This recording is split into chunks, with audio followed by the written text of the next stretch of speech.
It's Damon and Robert's 5 Songs, a podcast starring Damon and Robert. 10 songs enter, 10 songs leave. It's not that kind of podcast. And Robert, we are live on tape. We're so old. we are. It's pretty old. There's no It's an tape. old reference. There is no tape. No. But we are There's no live. net either. Ish. There is no net. That's right. No one to stop us from saying all those horrible things that rush into our minds, except ourselves. We're responsible only for ourselves. Let's earn that explicit now. Exactly. Yeah. Right. It's terrifying in the day-to-day, but less so here. Yeah. Yeah. So what is our theme? This is our 8th episode. Yes, 8. episode 8 of Damon and Robert's 5 Songs, unless it's sometimes more. And we don't count so good. We don't count it. very poorly. Right, exactly. It's a title. What's in a name? That's right. But we had a theme this time. What's our theme? Right. So because it's episode 8, I was going to go with infinitely long songs, Mm. which I don't think you understood. You turn Just the that 8 they on go its side, and it's on the and they infinity on symbol. and I they go get, on. yeah, I Yes, go on and exactly. on. I get right. Nick and And I know Nora's you know a infinite lot of long playlist. songs. If anybody could do it, you could do it. I would have faith in you. I do, in fact, know some songs that burst out of like the 10-minute barrier. Mhm. Not in a Guy to DeVita level, but only one is. So Okay. Yeah. But yeah. So initially that was the idea, infinitely long, but then Yeah. it morphed a little bit. it did. I actually said, you know what? Let's go with like epics. I want to have Epic. some Cool. epic songs, and I don't just mean epic as in really, really good, which is kind of Which is connotative that's epic meaning. too. Yeah, But I want songs that are not just stories, but stories that have the whole, progression and climax and denouement and You want other French big. words for awesome. Yeah, other French words of the other French story words we've been forced to learn. Yes. I'm glad I put denouement in the right place there. I could have screwed I up. think, as far as I know, Yeah. I think so. I read books in all kinds of order too, so I know. Yeah. Yeah. All those rules they told you, they just made those up. that's true.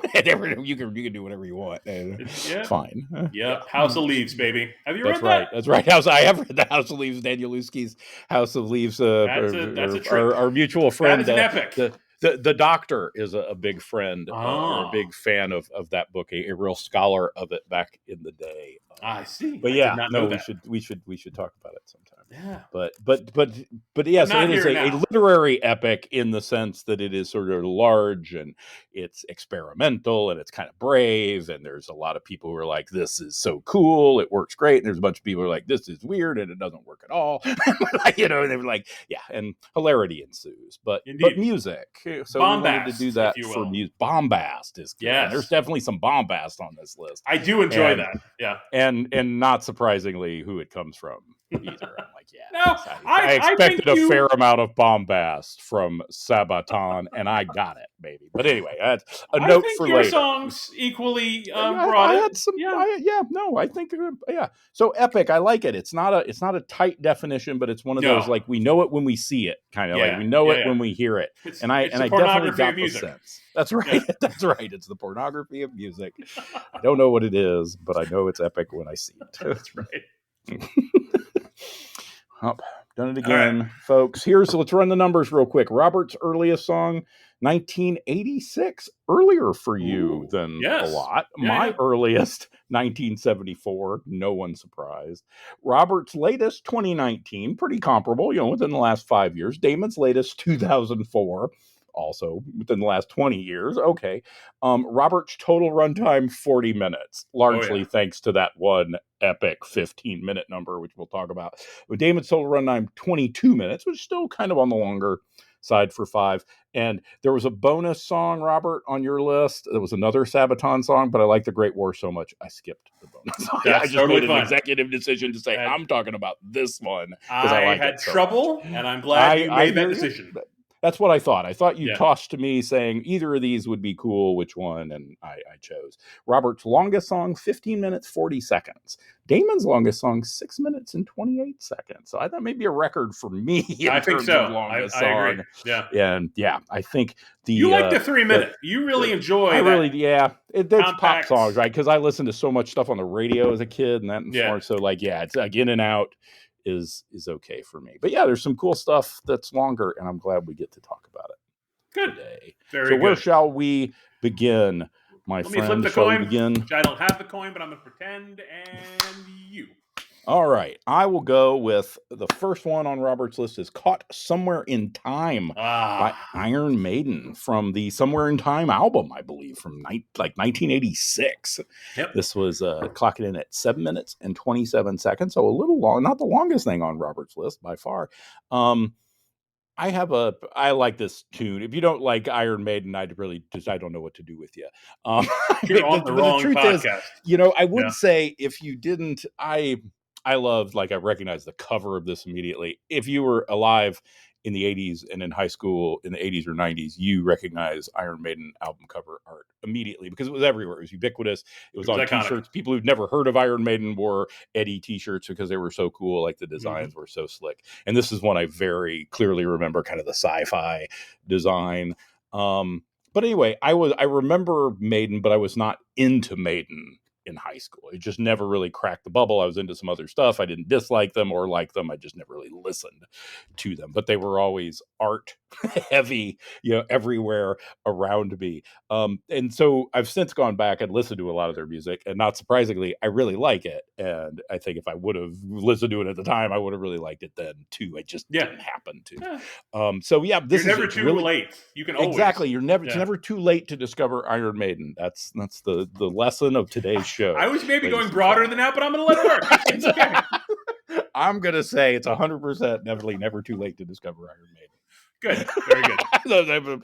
And beyond that, but this is really, it's anthemic. It's rousing. It's soaring. Those are all sort of adjectives that come to mind when I think of Iron Maiden music. Like it's metal, but honestly, it's kind of hard to recognize it as much of heavy metal. It feels much more rousing and galloping and big than like heavy and dark, which is a cool thing. It's like, I like that kind of thin sort of 80s metal sound as opposed to the kind of the more modern, heavier, denser one that just tends to have a lot more going on. So yeah, I love this. It busts into kind of that Hessian style gallop, like a minute or two in, and Bruce Dickinson has a voice that is just so indicative of heavy metal. Like he can do, it's that soaring anthemic, over the guitar line, like high enough to reach those notes. Yeah, I just love this. I think it's it's a great 80s metal sound, and this song and the lyrics are fun, and I got no complaints here. I was really happy with it. I'm curious what led you to this particular Maiden song, because they're kind of known, they've got some longer numbers, right? This is not necessarily unusual for them to have kind of a 7-minute song, and in some ways kind of the precursor maybe of some of these longer things that we see that are kind of like in symphonic movements, where this feels kind of like in between. Like it's not quite like a 3-minute song, and it's not a 15-minute sort of sequential epic with different sort of sections in it, but you're right, it feels right on the epic list, and it feels like Maiden kind of being the missing link a little. I think if this wasn't the first Maiden album I heard, it was the second one. I got into metal in approximately 87, 88. I think Seventh Son of a Seventh Son had just dropped around that time. Yeah. And I like that album, but I like this one better. I just think it's a little bit more meat, because that one was a concept album, which, to be true, is right in my... we know, we like a concept album, but it does mean some of the songs have to bend a little to the concept rather than to the song, right? You're like, oh, this song could have been something else, but for the story, we need it to be so this one, I think, has a little bit more stretch, a little bit wider dimensions to the whole album. And this song in particular, I mean, it's just, you can't not just sing along to Somewhere in Time. And I'm not going to do it because I'm not a good singer. But if you crank up loud enough, you can't hear me, so it works out. That's right. That's the way to do it. You crank it up really loud and you do it in the car where the window's rolled up. Yeah. Or where no one can hear you. Yeah, man. No, this was a fun one to have on that list. This is a good start off, I thought. Yeah, I agree. It a lot. Very much. All right. Somewhere in Time, 1986. What year are we going to now, Robert, from 1986? This is the late 70s. I don't have the exact year in front of me. Oh, it's okay. 75. Bohemian Rhapsody, 75. Oh, so the mid 70s. All right. So this one, I actually did not take deep notes on this because, as you put, Damon said, this is sort of like the anthem of our times. And I'm like, that's right. That's hard the to song disagree of our with. people, man. It It's is. our, right? Yeah. The gamer dorks and like music nerds have been like band geeks have loved this song from time immemorial, like since 75. Yeah. It's hit our people. And my wife, who's not a huge music person, but likes having the radio on, has one of the Jack FM stations on whenever she listens to music, which drives me crazy. But, but it's my wife. And they play the same. I'm pretty sure they have a 24-hour track. Maybe it's a 22-hour track because things do shift. And they play Bohemian Rhapsody at least once a day. Somewhere in there. At least once a day. Almost daily, depending on where it falls into the it happens sometimes the hour after Stairway to Heaven. Yes. They play Bohemian Rhapsody and the hour before Layla. Oh, man. So sad because it's true. You're not wrong. Not wrong at all. This song, I mean, it really does have it all. It has, the crazy kind of operatic parts. It's got, they went for way beyond what rock could do and made it work for rock, which is the silliest thing I've ever said. But it's still true. I mean, they took pieces of other musical forms and said, we can do that, we can do that, we can do that, sprinkle some of this. And it makes no sense, but my God, should not work. It works perfectly. And here we are 49 years in. Look at that. Look at that math. That's right. Quick math, and I hear it daily or so. I mean, it was reintroduced to people from Wayne's World, people who hadn't heard it before. I think most, rock radio still was playing it periodically. That wasn't like beloved necessarily, because Queen comes and goes. I mean, they don't. Yeah, they've had a cycle, and a lot of like pop culture love comes and goes for them, and they get kind of boom and bust. Yeah. But Wayne's World brought it back in a ridiculously huge way, and I don't think. I mean, it's hard to think of it without seeing the images of that. In addition to the music video of that was ridiculous too, with the foreheads and whatever. Yes, them singing. Yes. It's a journey. It's a voyage of a song. It is not just doozy. Yes. So I think you nailed it on the head. I mean, I do think it's epic in every way, and both in it's amazing. I mean, you can get sick of it to a degree just because of its ubiquity, but it's still a great song. I mean, taken on its own merits, it's a hell of a song. It is, man. Yeah, if you haven't heard the whole thing, like sit down and don't multitask and just listen to it. And it's really great. Like it's really well done. And in stereo is even better because they do have put great the headphones on. Yes. And crank it up. And it's amazing. It's one of those like really curated 70s sonic experiences. And I've gotten to the point where I'm kind of over that, but it really mattered back. Like they were doing things. They're like, we can make this. Like, oh, can we do this? It was sort of pushing the envelope, and it worked. Like turn it to 11. How about 13? Exactly. Right, precisely. Like, what if we did a little more? So it just seems like they took a lot of gambles, and they all kind of paid off. Yeah, and it's what I didn't know is apparently it had started as it started 3 different songs that Freddie Mercury knitted together, and initially began with what he just called the cowboy song, which was essentially the line "Mama just killed a man." And he didn't know what it was going to be. He called it the cowboy song, but it was kind of that plaintive little piano ballad that it opens with. And that was sort of where he started. And then he sort of played that part and he stopped and he turned to Brian May and said, "That's where the opera starts." And then he walked away and went to dinner. And they recorded it like years later. He remembered and they came back and did this. So definitely epic. And that Wayne's World clip, man, when I saw that, it kind of blew my mind because that was me and my high school friends like in the car singing Bohemian Rhapsody. They taught me the words to Bohemian Rhapsody because you had to be able to sing it in the car, right. And that was how I learned it. And so to see that, I'm like, oh my God, I was not the only one. Was yours a pacer? Because my friend had a Chevy Sprint, which was that's nice. No, my friend John had a Mustang that we like a 65. Yeah. I mean, it was one of those, like, it looked really good, like don't look under the hood, but it was sharp. Barely good made to be. Exactly. As long as it's still running, it's pretty cool looking. Yeah. Bohemian Rhapsody. That is a throwback. And I mean, so we're talking in high school. That's 30 years ago for both of us, and still, Still, how many songs, how many bands, and this is a band that, I mean, they're still going without Freddie Mercury. It's not quite the same. But you think about how rare it is that people can spawn a whole decade to go from being an 80 star to a 90 star. I mean, that alone is impressive to do. Really 2 rare, different right? decades. Yeah, it They're happens. in 6 decades. Yeah. Oh, yeah.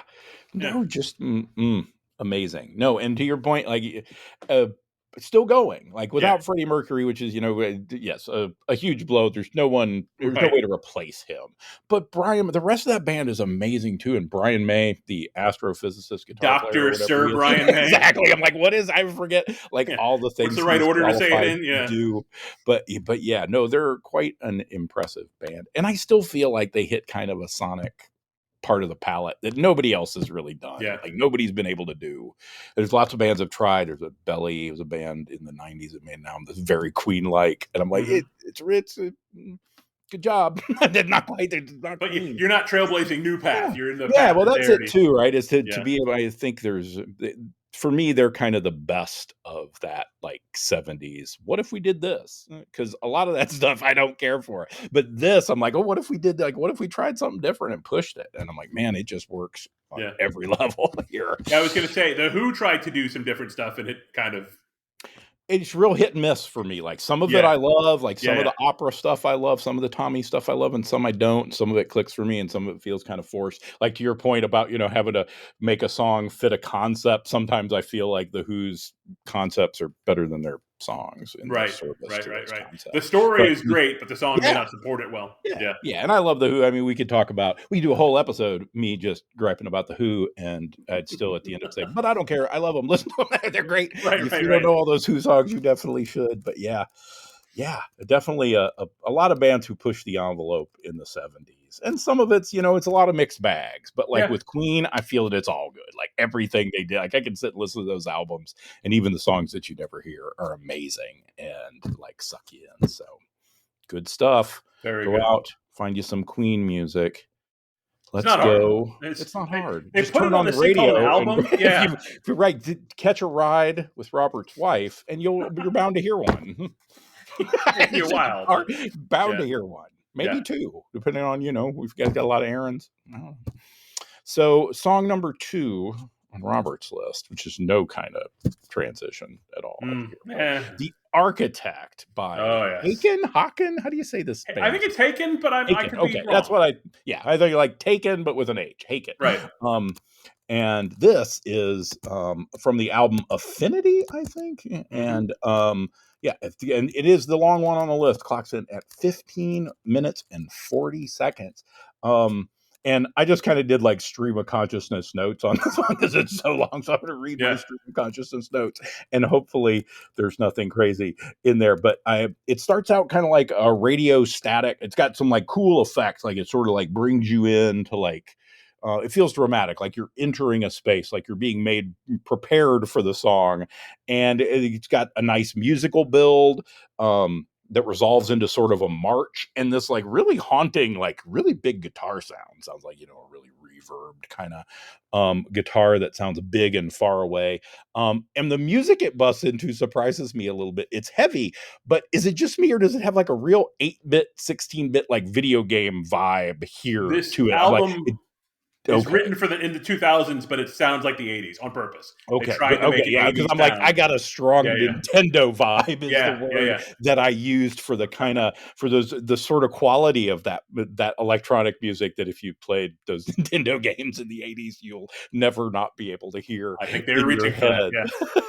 But it's pretty frenzied and varied, and it kind of eventually, and this is again, I kept thinking maybe we were coming to the end because I wasn't watching the time, and like I probably wasn't even close to the middle yet. But I'm like, there's a part where it gets kind of quiet and settles into what I called like an 80s horror vibe, which is kind of like a tinkly piano and kind of a little eerie, and some like the vocal changes. This guy's got a lot of kind of vocal stylings throughout here too. And I said here, like the voice is very surprising and much more lilting and clear than I expect in this type of music. And it's interesting how the music sort of accommodates that. There are parts often, like the lyrics don't even start until the music comes down. It gets you got a real gentle sort of passage, and then he comes in and it's really like powerful and commanding.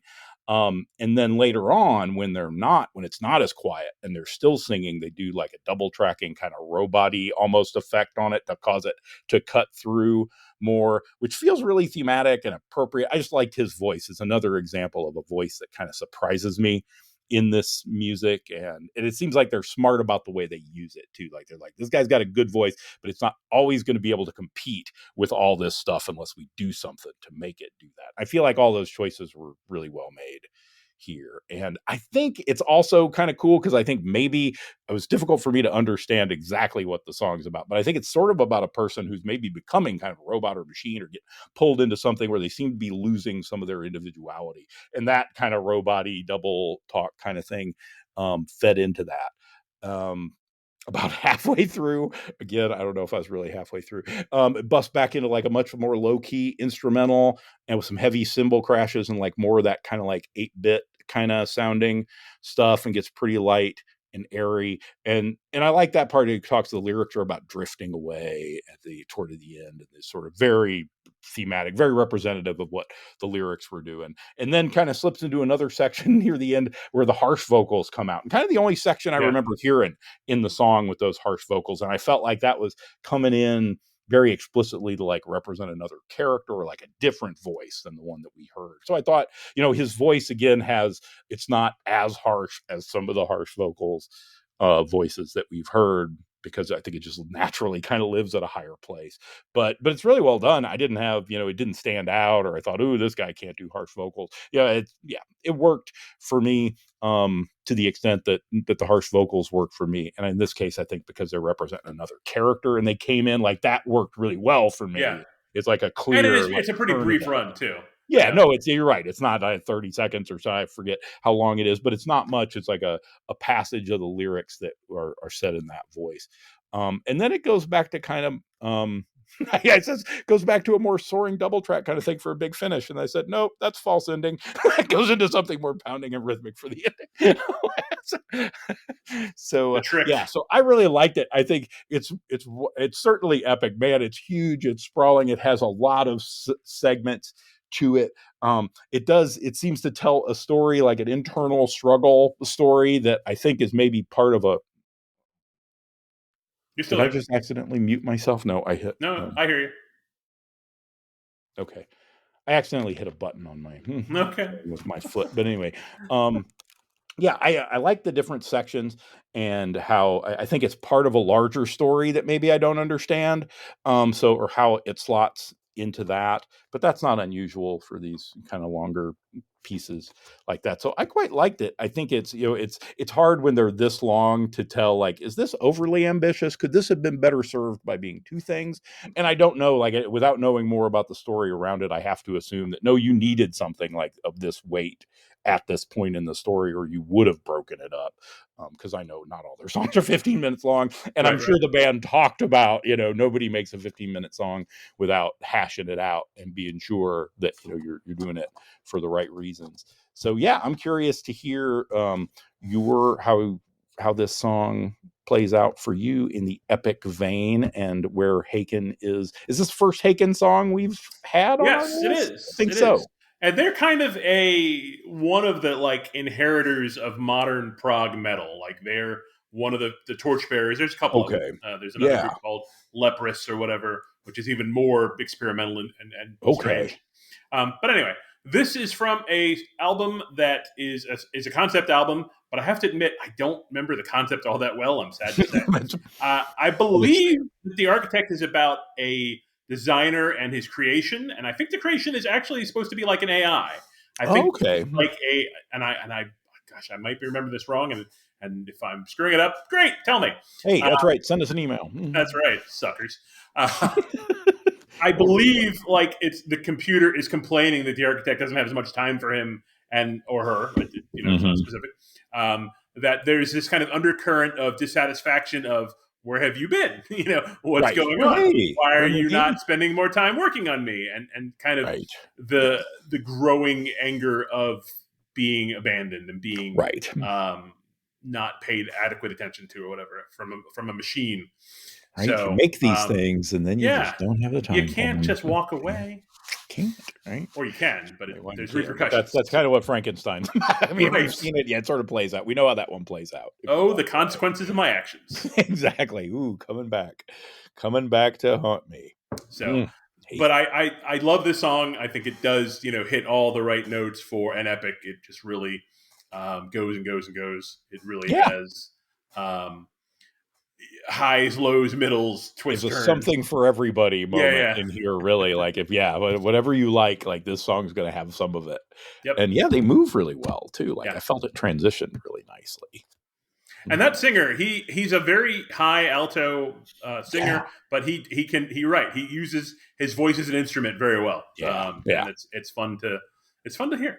So it is. It's always neat to hear folks in these bands that wouldn't think of as having a traditionally proper voice for that music. We're talking about Bruce Dickinson has shown. I think my sense is pretty limited by the folks that I liked, who tended to be more towards the gravelly, growly side. But I forget there's really a whole history, sort of, a whole tradition stemming from that sort of, high, beautiful soaring over the metal. And I think this guy's clearly learned some lessons from that tradition.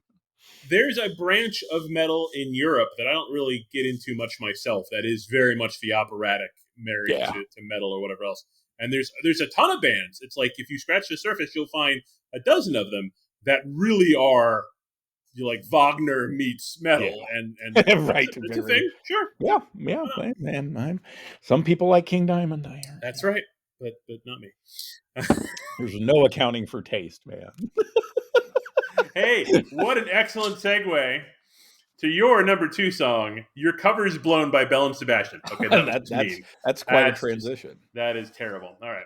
So I too started with, I was listening to this, I went a little bit stream of consciousness. And these are my first 3 thoughts. Okay, so I get to number 1, boy, this is twee. That's always the first response to a Belle and Sebastian song. Yes, they come across as super twee. Teenage, that's right. It's something. It is. That's right. Number 2, I have no idea what this song is about. Number 3, okay, maybe it's about a complaint of infidelity. Oh. And then it goes on. Interesting, it starts with a phone call with a woman who wants to know how you know her. She's, where'd you get my number? Have we met? How do we know each other? Kind of this interrogation before she's going to talk to you. Right. The song sort of sounds like it's a sexy 60s thing. That's fun to say. And then it breaks into a 70s gallop at the midway point. It's got some funky bass. It's got a little disco keyboard. It's got some drums. I can see why you rate it as an epic, because it does feel like it's a time travel. It does kind of flow from this, it's almost like a spy movie sound in the 60s. It's got a little bit of Bond to it. And then you get to 70s and you get a little bit of Waka Waka. Hang on, my phone has decided to go black. Cover's blown as a spy reference, and I'm not sure exactly what that's a reference to, although it does say in the chorus, cancel all operations, which sounds like spy lingo. Right? It doesn't seem like it's it seems like a romantic kind of thing, right? But in spy lingo. Yeah. Despite the twee, I do really like their paired vocal styling. I really do think, that when they sing together, it is a cool, neat little harmony line, and it's sparing because the male vocal, I assume that's Sebastian. I don't know. Does most of the vocals, but where the female vocalist comes in, they harmonize beautifully, and it adds just a ton to the song. It's a very dynamic song. Other than I think you featured them once before, in the F off song. That's right. Well remembered. Yes.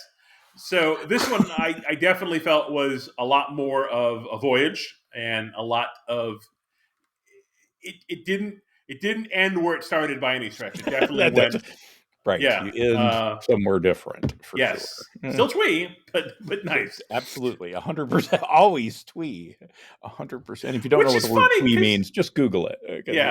You'll be like, oh, yeah, I get it. Scottish and twee don't go well to me. Scots are supposed to be hardy, brusque people. See, you just got to get into that Glaswegian music scene. It's different there.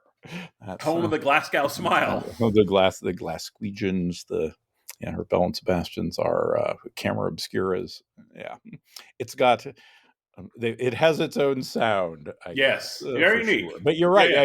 It's definitely not what I would like. I was surprised when I first discovered them and learned they were Scottish, because they don't seem traditionally Scottish to my mind either. We're like, but I think for us, Scottish probably means dwarven as much as anything. The dwarf. If there's a dwarf, he's probably speaking in a Scottish accent. That's true. Just, angry, alcoholic, right? Probably holds a lot of grudges that nobody else knows about, right? Yeah. But anyway, so sorry, all of Scotland, for this. Apologies for the broad. We love Scotland. Yeah, never met a Scotland I didn't like. But yeah, this is this is the second time I've made you listen to Belle and Sebastian. The second time you've identified them as twee, which is 100% right. Yeah, I love this song, and I've been listening to it a lot lately. I'd kind of listened to it back when I first discovered them and kind of moved on and listened to some other stuff and kind of forgot about it. And it's just really kooky. I love the spy stuff that you picked out, because all that really resonates. And I just kind of ignored it until you just said it. I'm like, oh yeah, there's a lot like the covers blown spy reference, the spy references in the lyrics, and it does musically sort of follow that kind of kind of like a pulsing sort of Bond tune. This was done, they had produced a lot of their own stuff and were kind of like a lo-fi little outfit that grew out of art school, and then they got a real producer, Trevor Horn, who found the band because his daughter loved them. And just like his teenage daughter was listening to them, and he was apparently sort of a somewhat famous producer. I was gonna say, is he a soundtrack guy? I feel like he's done some soundtracks. Yeah, maybe. I'll have to look and see. Maybe a different Trevor Horn. Who knows?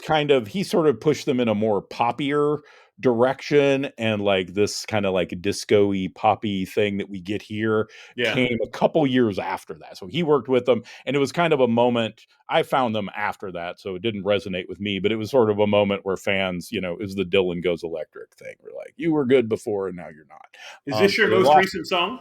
Some fans. This one. It's either this one or the last one. 2000. No, these are all pretty like 2004. I think is the year on this one. He did the Buggles' "Video Killed the Radio Star." Wow, there's a throwback. He did a 1980 Yes album, the self-titled album. He did. So he did Frankie Goes to Hollywood, Grace Jones. So kind of the bands we would know, but kind of took him in a different direction. And this tune, I really like the way it goes. I like the transitions of it, and I'm not 100% sure what it's about either. It seems to be maybe like it's about somebody having kind of a disastrous night out. Like there's the center part where like, I don't want to go out. It seems like everything bad is happening. But yeah, to your point, it doesn't necessarily all even seem like one thing. It kind of sort of starts and ends on kind of a fuzzy note and goes somewhere more frenetic in the middle. But I just I quite like those twee Scottish power pop kids. And I think interestingly, the Belle and Sebastian are the characters in a French cartoon. It's a boy and his dog.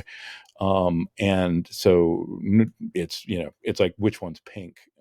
In the band, none of them are Belle or Sebastian, but they've had a couple female vocalists come and go, and they're very the male vocalist, I think Stuart Murdoch's the main writer. Wow, that is a Scottish name and a half. Super Scottish. You were sure, are these guys really Scottish? His name is Stuart Murdoch, and it's spelled the way you would know it would be spelled if you were Scottish.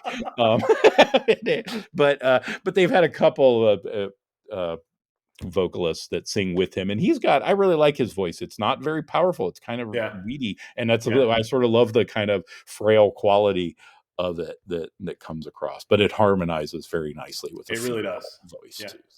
So I like that. I wouldn't think of it as frail, but now that you've said it, I'm like, I definitely can hear it. He doesn't. Like, he's not a power. He's not like that's a throwing compliment. It's not a dig against his voice. It's something I quite like, and when vocalists can pull it off, it's one of my favorite things. He's quite good at it. Your Cover's Blown, 2004. I think they did a disco remix later, if you can imagine. I can. You probably the drums definitely hit the disco styling. Yeah. By the way, I was thinking of Trevor Jones, who was the Last of the Mohican soundtrack. Oh, there you go. See, different Trevor, but different Trevor. They're all the same. You always get our Trevors mixed up. That's right. So the third one, I'm going to transition to number 3 on Robert's list. Bring it on. Is The Great War by Sabaton, or I guess Great War, from the album The Great War. Yes. By Sabaton. And the Many year wars. They're all good. Was, 2019? This is the most recent one, I think. Yep.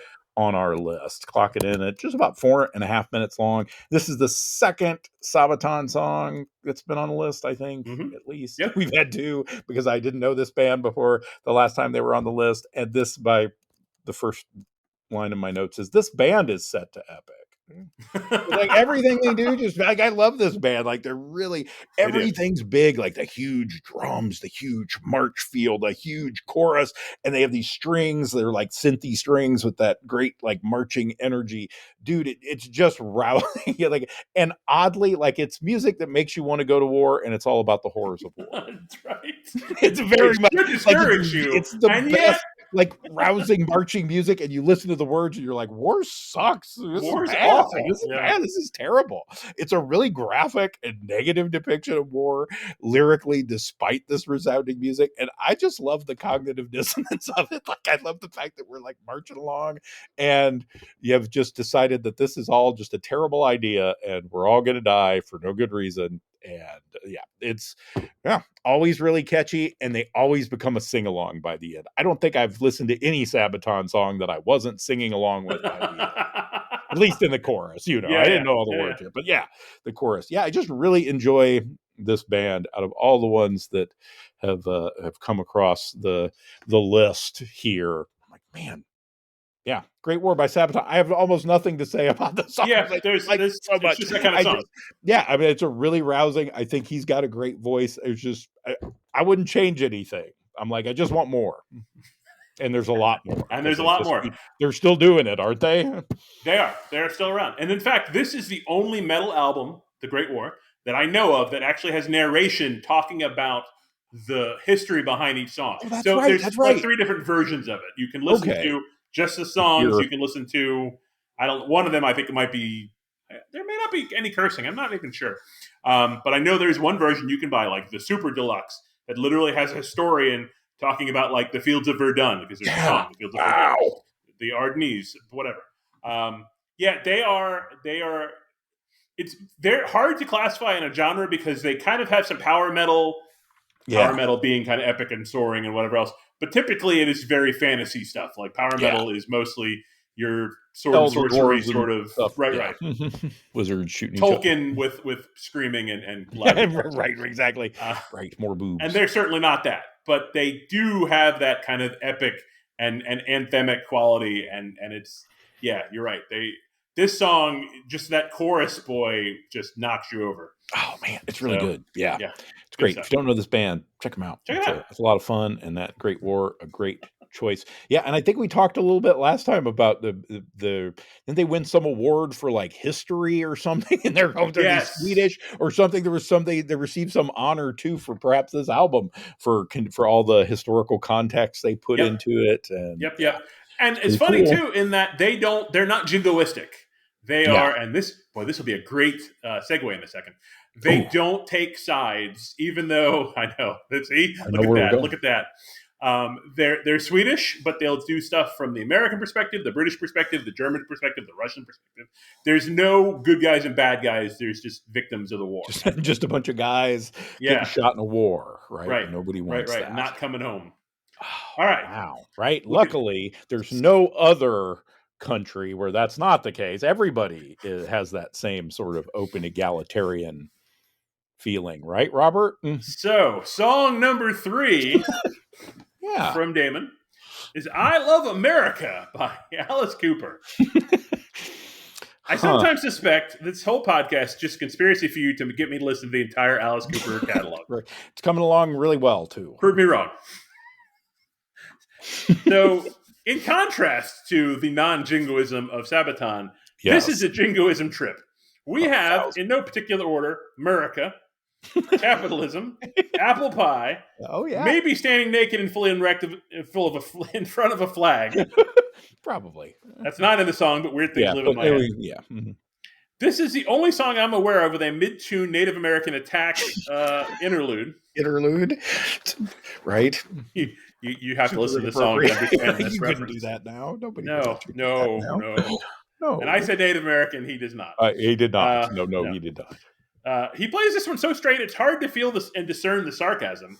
Like, I feel like he loves the country, but this is over-the-top shit and not really the point. Alice Cooper, he has Coopertown. He didn't at this point in his career. He didn't, but he has, massive baseball fan, massive golf fan, massive hot dog fan. Yeah. But this is, this was not on, was this on Special Forces?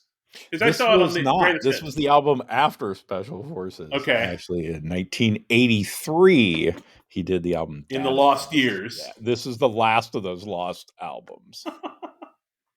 All right, hit me. What's up with this song, sir? Man, it is so. Yeah, this is this is the next in sort of sequentially, and I am sort of making you listen to a song off every Alice Cooper album. It's working out really good so far. But yeah, we talked about the early 80s, he had a hard time, and he made these 3 albums in a row that he collectively refers to as his blackout albums because he doesn't remember making them.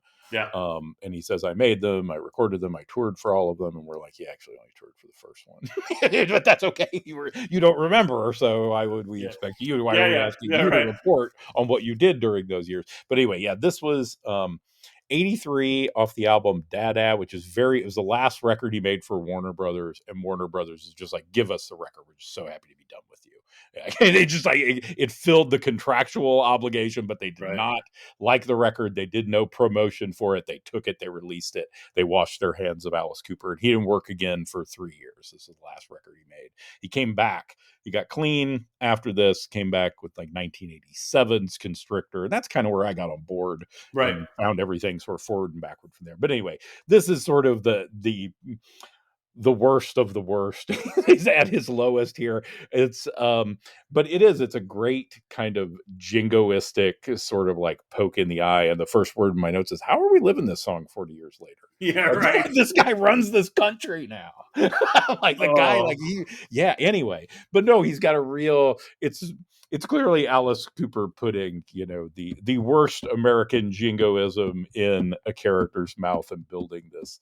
And Dada is a concept album, which tells a very sort of kooky story about this character who, with an abusive father, who's maybe has like a vampiric uncle who lives in the attic, and he's a serial killer who doesn't remember. Anyway, it's a really convoluted story that doesn't make a whole lot of sense, but it's still one of my favorite Alice Cooper albums. And this song, it's big, it's epic, it's silly, it's got that super inappropriate like Native American thing in the middle. Yeah. And it's got, the weird commercial where, come on down to AC Cooper's Carnival of Clean and Classic Cars at the corner of Collins and Cox. I say bye, Granny says bye, and the snake says it's so dumb. But anyway, it's kind of like the height of dumb Alice Cooper for me. And right now, like I hear that guy and I'm like, that guy's on CNN right now saying that same stuff. But it was never saw this one coming. Yeah, exactly. Produced by Bob Ezrin, who was kind of like Alice Cooper's producer during the golden years, and then kind of like didn't produce the couple albums before this. So it's kind of like a return to form in some way. He comes back in, they take a few years off, and they make another album that kind of starts his comeback. But it was Ezrin had just done The Wall with Pink Floyd. This is not The Wall. A lot of people say that like they're like the guitars and some of this sound a lot like there was some criticism that Ezrin had sort of like scammed some of his notes from the Pink Floyd sessions to use on this. But I'm like, I don't know. If I just learned that today, so it couldn't have been that big of a deal. Nobody really cared. But Yeah, just a kind of an interesting, when I thought of epics, I'm like, man, I always think of this song. And it's not that long either. It's just like such a weird kind of presentation that it felt like it fit. It's very Carnival. It's very like him as a carnival barker saying all the great things of America, and here they are, kids. Exactly. Yeah, very much. That's a great way to say it. Like a carnival barker, very much like the salesman, presenting to you the ringmaster at the circus. But yeah, definitely got a real vaudeville lean to it, like a lot of the stuff of his I love. So for sure. I love America. I love that mountain with those 4 big heads. My segue. Come on, you can do it. I can't. I'm never going to beat that segue. That was a really good segue. So the fourth one on Robert's list, Sand Segue, is The End Complete by Coheed and Cambria, another repeat band that I learned about. And I think our first podcast, I believe Vic the Butcher was the song on our I'm a big fan. So I quite liked this as well. I was surprised this one opens quite a bit different. That it's very open and area. It opens like sonically very different than I expected, knowing the previous tune from these bands. It gets where I expect, but it doesn't start there. So yeah, it's open and less dense. I'm immediately reminded, and I think part of this is just to remind me how much I like that guy's voice, because he comes through like it's clearly the feature at the beginning of this song is to remember like what a powerful voice he has. It's high, but it's not weak. There's nothing reedy about that voice. It is a very powerful, it's strong. My notes say it gives my old school brain Geddy Lee vibes. Like he's another singer who I can think of who can hit really high notes and I never feel like he's not going to make it or like it's faltering or like it's always like, nope, he's going to hit it and he's going to hit it right. And that's this guy too. Like I have no doubt that he knows what he's doing. And I know enough about this song to expect it to be part of a larger story that I don't fully understand. So I know there's probably some things here I conceptually about the lyrics that I'm not going to grab onto, and that's okay. My notes about it, were sort of in relation to my memory of Vic the Butcher and sort of what I thought about this. This one seems really melodic to me, like more so than Vic the Butcher, very singable in a way that one wasn't. Like there are parts of this that very much flow, where if I'm like singing along, like this seems like a song I could sing along to big chunks of, which I don't think was necessarily true for the other tune. But about 3 minutes in, it gets heavy, and we get more of kind of the vocal effect from him that I expect, which is like a little spittier and affected, but still like it never wavers. And I love the ending, which is really creepy and kind of came out of nowhere. It's like these picked arpeggiated notes and like this lilting, threatening voice that's going to come get you. And it's sort of like a taunting sort of child ending that's cannot save you. Exactly. Very, very, very calm, but very threatening and sinister. So yeah, I don't know what it's about because again, I struggled a little to understand where it was kind of in the story, but I really liked it. And I thought it was kind of a nice 1-2 punch for me as opposed to the Vic the Butcher, which was what, I really liked, but was quite a bit different than this. So I'm curious to hear you talk a little bit about picking this one and where it sits in your Coheed and Cambria world. My. So this is off their fourth album, which is, I'm going to blank on that, so I'll come back to it. I got it pulled up somewhere in the notes. No World for Tomorrow. No World. That's right. It's so. They in their third and fourth album went crazy long song title. No World for Tomorrow is only part of the name of the album because it's Burning Star 4 Part 2, No World for Tomorrow. That's right. That's right. Every song had a number in front of it, too. This was like 3. So this song is actually Part 3 of a 5-part series of songs. Wow. It's in the end of the album. And boy, let me see if I can make this small because it's a very big story. The protagonist is basically facing his destiny, and he's facing off against kind of the final boss of the key work. Who's been fighting him all this time. And this whole album is it starts off with this big battle song, and then there's some slow kind of character building, but kind of more ending of characters' arcs type things. There's a whole thing called Mother Superior, and there's a song called The Gunslinger, and before this, it's The Fall of House Atlantic, which is one of the enemies that he faces, or whatever. But in this song, he's kind of at the peak of his powers. Take a sip here.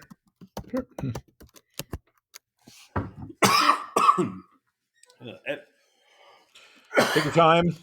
Good place to edit. Breathe deeply. That's right. We can edit this out. We can fix this in post. There's nothing we can't fix in post. Let me try that again. So. Air. Okay. It's everywhere. Mm-hmm. All right. He's kind of at the height of his powers. He is facing off his final enemy, and you kind of hear some of the battle and then some of the extra features that come in, like these other things. I think they call themselves the Watchers or whatever, that they say, they're his final enemy, not the guy he was fighting, and that God can't save him. God in this story has basically like abandoned his post and walked away and let all these awful things happen. Like there was this, the whole story, the triangle features very heavily, and there are three powers, and like two of them have been defeated, and there's just the mages. Okay. And then this guy who is named Claudio, like the singer. Yep, the whole thing. The singer, Claudio Sanchez. That's right. Is fighting the final mage, whose name escapes me at the moment.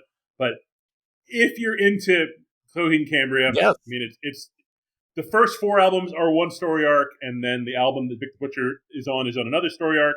They're now on, and then there's a standalone album that's a prequel. It gets crazy. They're now on a 5-story arc album. They're on album 3 just released.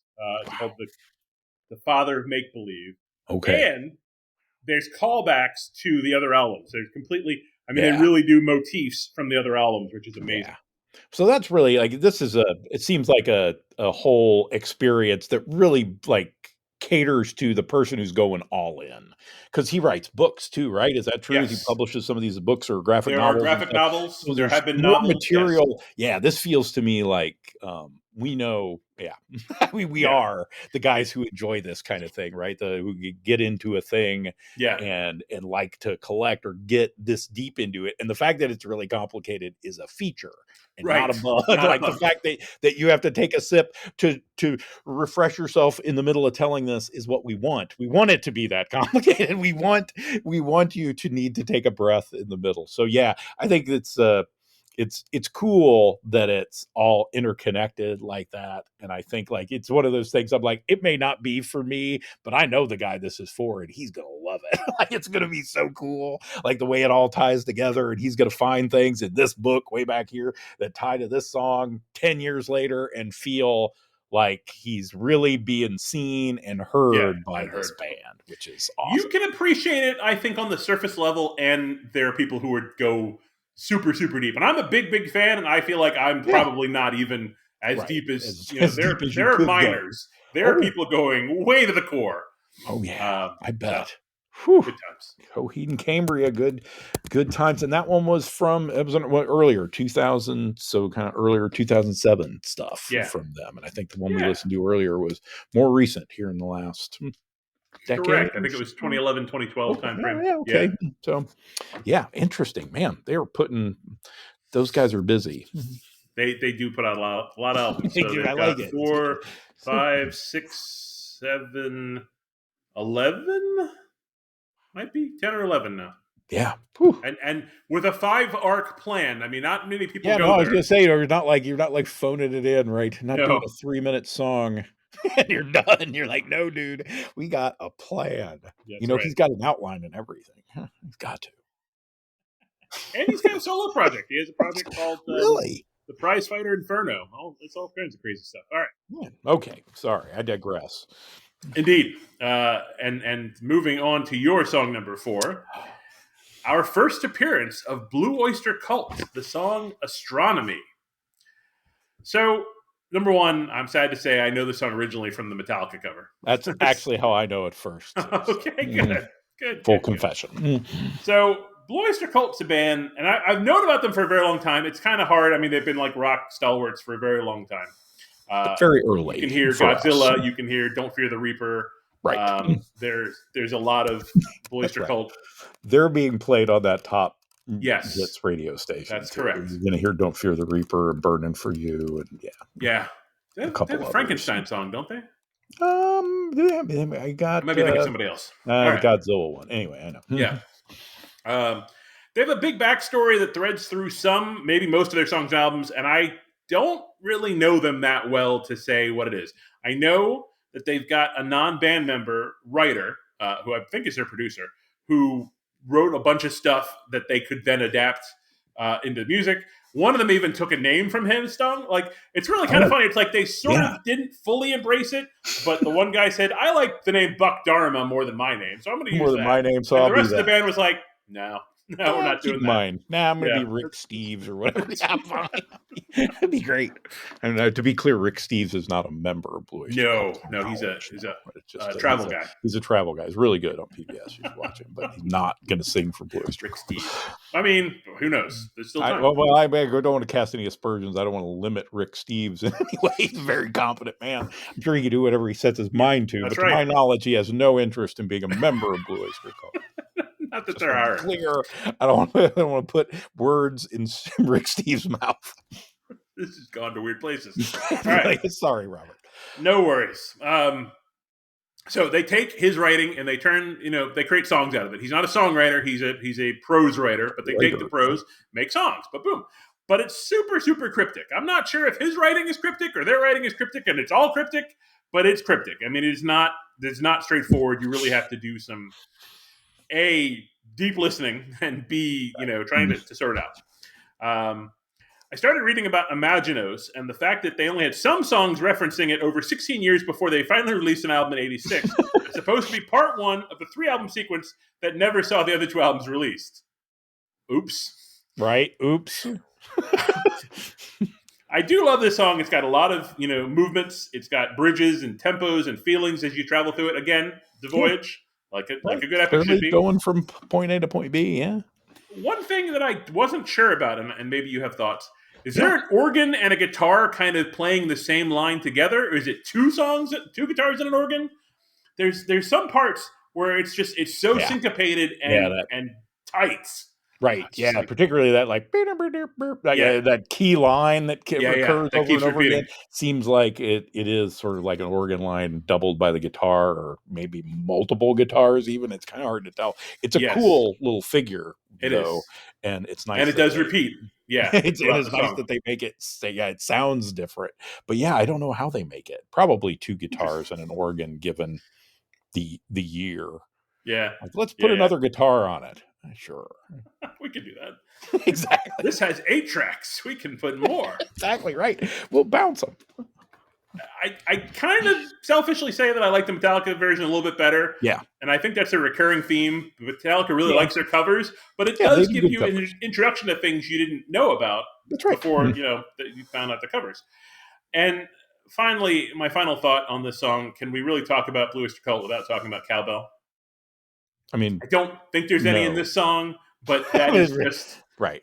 Like Wayne's World and Bohemian Rhapsody, that will forever be part of their legacy now.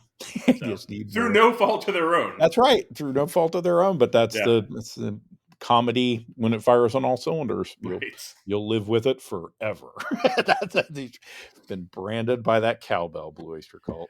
So yeah, I agree with everything you said on this one. I really like it. Like, I think it's confusing and confounding. I have no idea what it's really about. Like, and I think it doesn't seem interested in us knowing either. Like, it's very opaque. Makes no attempt. Yeah, no, there's no attempt to let us in, but it still kind of works. Like, it's to the extent that it's like, I kind of don't care about the details. It references enough things that seem, fantastical or kind of cosmic, the dog star.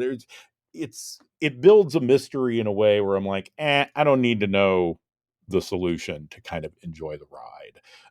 So it's one of those for me, and I learned all sorts of fascinating stuff about Blue Oyster Cult. I didn't know doing the research for the show. Like, you're exactly right. I didn't know about that guy, but Sandy Pearlman is his name. And he was a writer who actually built Blue Oyster Cult by hand. He picked the members by hand to to make music based on his writing. So he was a writer who's not a musician, and he hired these guys, and he wrote from 75 to into the 90s. He wrote and produced all their records. He was a co-producer on Don't Fear the Reaper, so made like a bundle of money from that and with the cowbell. But to your point, like the Imagino stuff, this guy was just like a kooky writer who wanted people to sing his songs, so he made a band to do it, and that band was Blue Oyster Cult.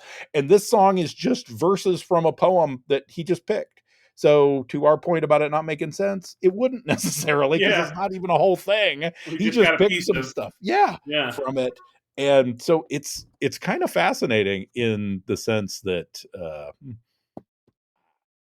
I like it, even though I don't fully understand it. It's one of those things that I'm like, oh, and that's kind of like Blue Oyster Cult's jam. I love a lot of stuff they do, and I don't understand it, but I'm not deep into their catalog either. Right. I think they're another one where I'm sure there's somebody who could tell you everything about every Blue Oyster Cult song and how it ties to this dude's writing, has read everything and knows.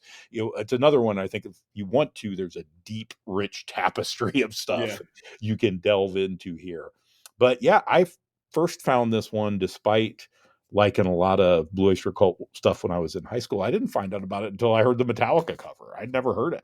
My brothers were big Blue Oyster Cult fans, so I might have heard the song at some point in the air, but it didn't resonate with me until Metallica did it. And to your point, like there's been a number of things that they've done where I'm like, I didn't know that song really existed until they covered it. And then I go back and find it, and I'm like, hey, this is fun.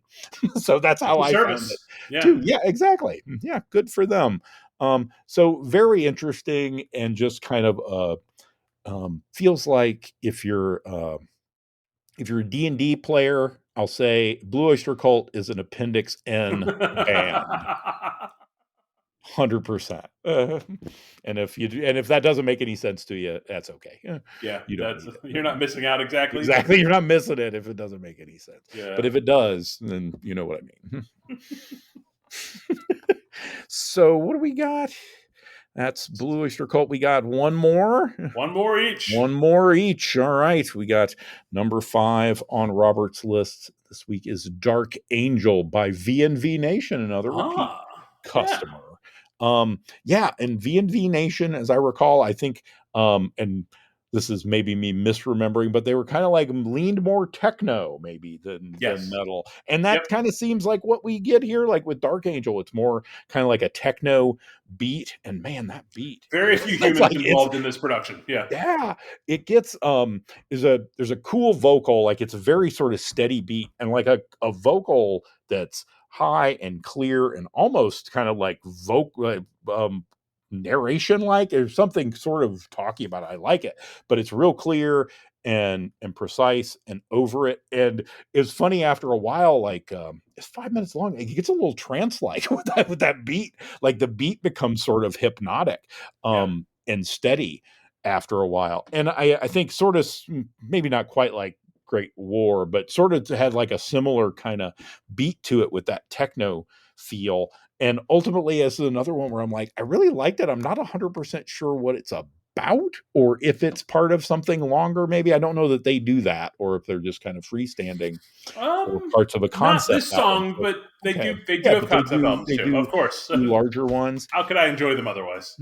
Well, you know, one at a time instead of all together. But I really like these guys. They're kind of a puzzle to me though, because there's not like musically it's pretty thin. Like I like it, but like what it does, but it feels to me like people who've really worked hard to kind of strip away everything they don't need from this music and keep it like it's that beat and the voice that are really what make this for me. And in a way that's kind of simple, but it's also really effective because it gets in my head.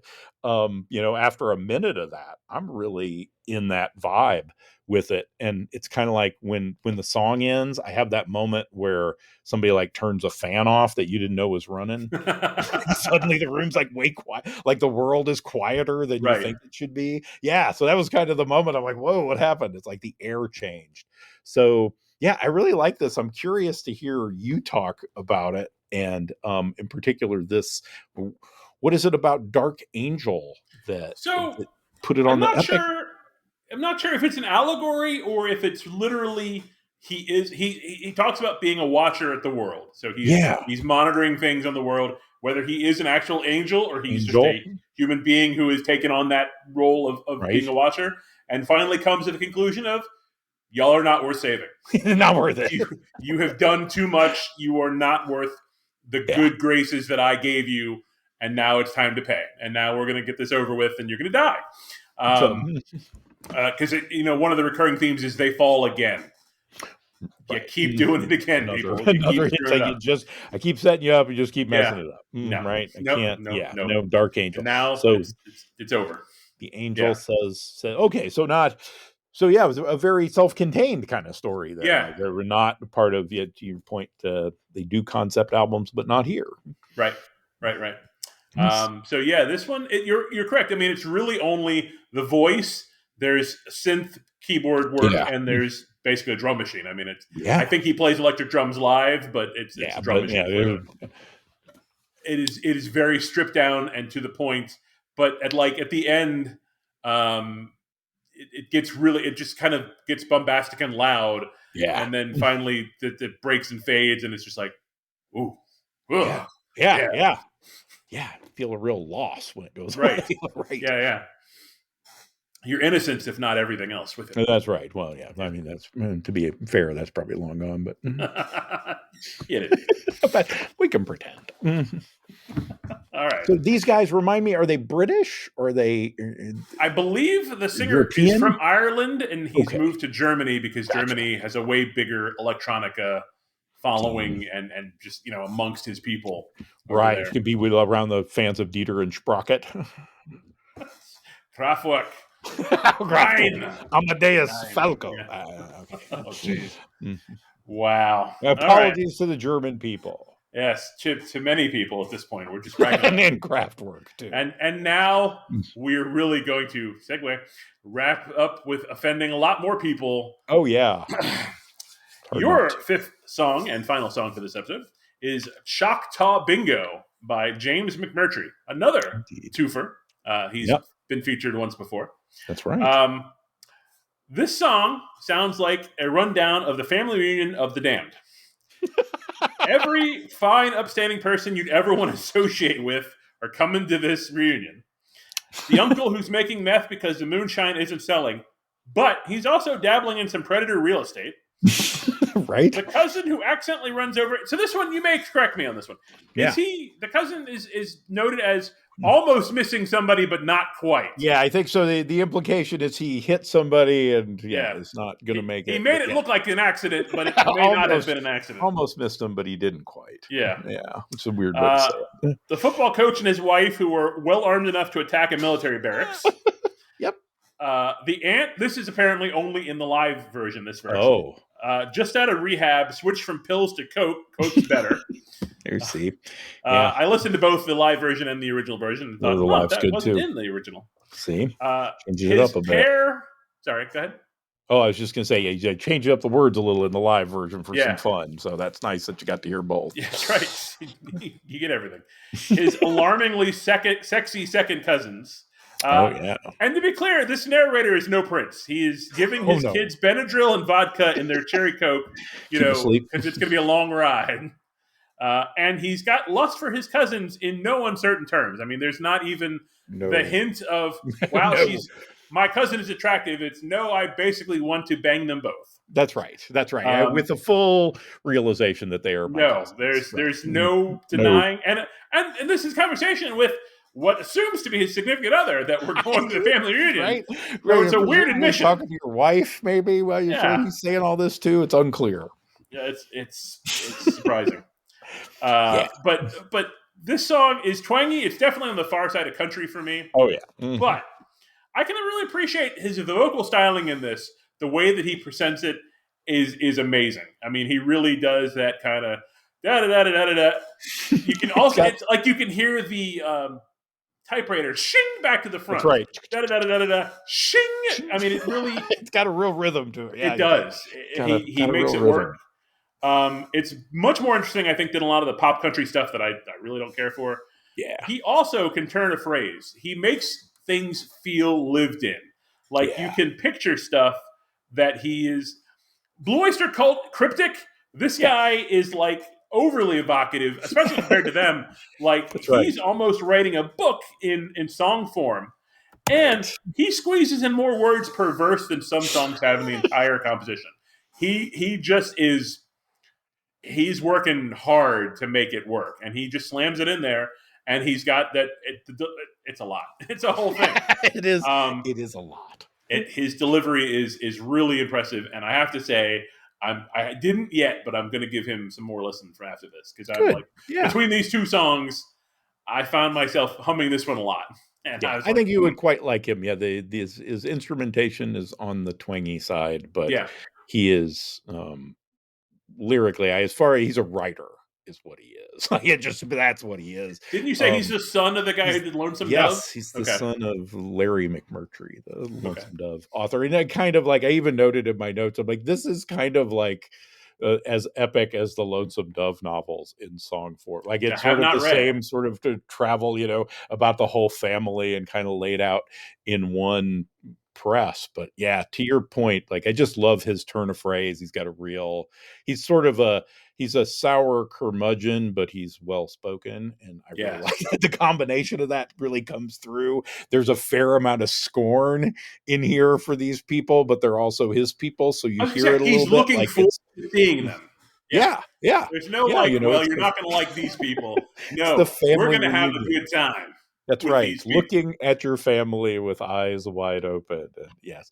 And still going to the reunion. But he's got some there's a great line in there where they talk about the cousin, maybe it's cousin Roscoe who's driving, who's raised in East St. Louis by his mama's people where they do things different. Yes. Like that's to your point where you're like, so much, so much in this song because of sort of the tone or the way he chooses to say things about who these people are, or really who that narrator is. And that's just he gets a lot of judgment in just a few words, but he goes way more than just a few words. Yeah, he sure does. Yeah. Shortly, I guess this came out around early in the 2000s, and somebody wrote in Slate that it was that it should be the new national anthem for life in a post-financial crash America. No. And I'm like, man, you listen to it now, and I'm like, yeah, kind of. I mean, I guess, yeah. That was a step. It's not proud, but it is. No, it's not. It's honest. It's honest. That's right. It's an eyes open song. And it's not, to your point about a lot of the kind of twangy country music, it's not a jingoistic, like, yay us song. No. It is very much a, like, this is a clear-eyed look at what we got. And yeah, it's really fun. It's quite snappy. Yeah. James McMurtry. So if I've heard, I also found a note that the melody, tempo, and instrumentation of this, as well as the theme of highway driving, are similar to Chuck Berry's 1956 "You Can't Catch Me," and the naming of specific towns across America is another element that folks believe he sort of borrows from Chuck Berry's music. I'm like, oh, that's kind of a neat callback that didn't occur to me. Chuck Berry. You could do worse, I guess. He references a lot of different places in this song. Yeah, he really does go. Yeah, and it's really effective. And call not just the town, but that corner of the town with the McDonald's. Right. The big one. That's right. The big by the right. That's the big cabin exit by the big where the big Indian smoke shop is. Yep. He says with the big smoke rings, the big neon smoke rings. Yeah. It's evocative like nobody's business. Specific. For sure. So yeah. I think you'll find his work generally like that. The last album, he did an album before this last one called Complicated Game that I think in terms of writing is maybe the best thing he's done, like, which is saying something because they're all pretty good. But I will check so if you're looking for another place to go, that's a good one. Lots of great character stuff he's really good at. Like, how do you get in these people's heads? Like, I believe them 100%, but you can't be all these people. So, well, we've done it again. It's true. You've wasted another hour and 15 minutes. Oh, look at that.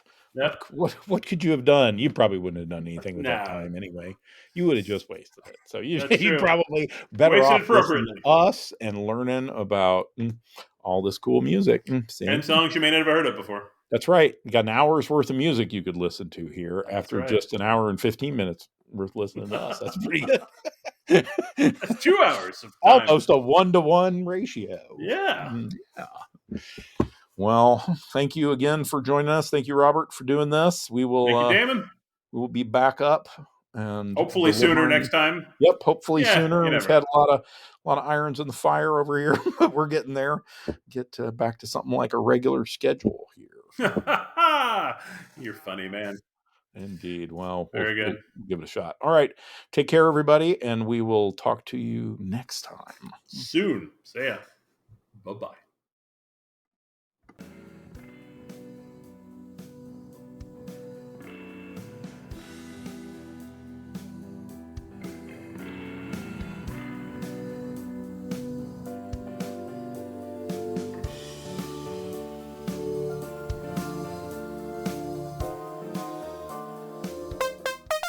A Bandersnatch production.